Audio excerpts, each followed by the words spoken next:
ونستغفره ونعوذ بالله من شرور أنفسنا ومن سيئات أعمالنا من يهده الله فلا مضل له ومن يضلل فلا هادي له وأشهد أن لا إله إلا الله وحده لا شريك له وأشهد أن محمدا عبده ورسوله أما بعد میرے محترم بزرگوں بھائیوں میں نے آپ کے سامنے بیان کیا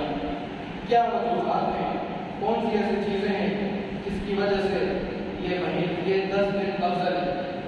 ان وجوہات میں سے ان اسباب میں سے ایک یہ کہ ان دنوں کے اندر ایک دن ہے عرفے کا اور 9 ذوالحجہ جس کو کہتے ہیں تو رسول اللہ صلی اللہ علیہ وسلم اس کا روزہ رکھتے ہیں کیونکہ اس کے اندر 9 ذوالحجہ کا روزہ آتا ہے تو رسول اللہ صلی اللہ علیہ وسلم نے فرمایا احتسب على الله ان يكفر السنة الباسطة ان يكفر السنة التي قبلها والتي بعدها او كما قال السلام مجھے امید ہے جو شخص 9 ذوالحجہ کا روزہ رکھے اللہ اس کا ایک سال پہلے کے گزرے اور ایک پیدا آنے والے سال کے گناہوں کو معاف کرے لہذا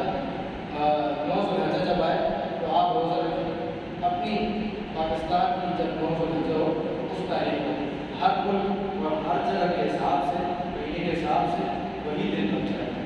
اور یہ روزہ حاجیوں کے لیے مستحب نہیں جو حج کر رہے ہیں حج کے دوران یہ اپنا افضل نہیں غیر حاجیوں کے لیے اپنا افضل نبی صلی اللہ علیہ وسلم جب حج کیا تو آپ نے دوران حج یہ روزہ نہیں رکھا تو جو حاجی کر رہے ہیں ان کے لیے روزہ رکھنا مصنون ہے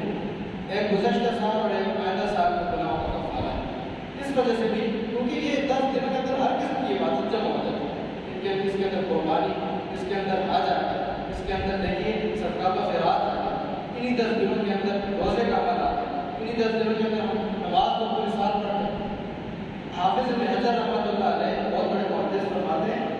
کہ میں یہ سمجھتا ہوں کہ ان 10 دنوں کو افضل اس لیے بھی کہا گیا پورے سال میں کیونکہ اس کے اندر پورے سال کی باتیں اندر جمع ہیں روزہ بھی اس میں جمع ہے حج بھی اس کے اندر 10 دنوں کے اندر آ جاتا ہے اور صدقہ خیرات بھی 10 دنوں کے اندر آ جاتا ہے قربانی آ جاتی ہے نمازیں آ جاتی ہیں کوئی عبادت جو مجموعہ ہمارے اسلام میں سمجھا ہوتا ہے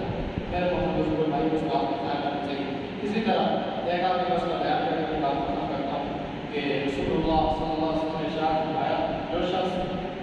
قربانی کا ارادہ کرتا ہے قربانی کرنے کا ارادہ رکھتا ہے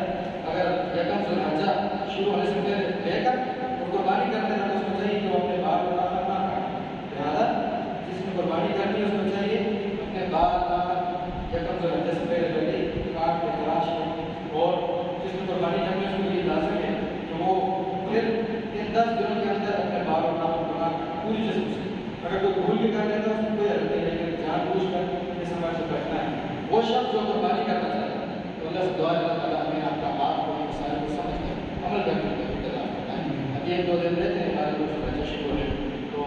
پہلے اپنے انتظام کر لیں اللہ مجھے آپ کو 10 دنوں کے اندر زیادہ سے زیادہ لے کے ہمارا رب العالمین سے دعا ہے اللہ ہمیں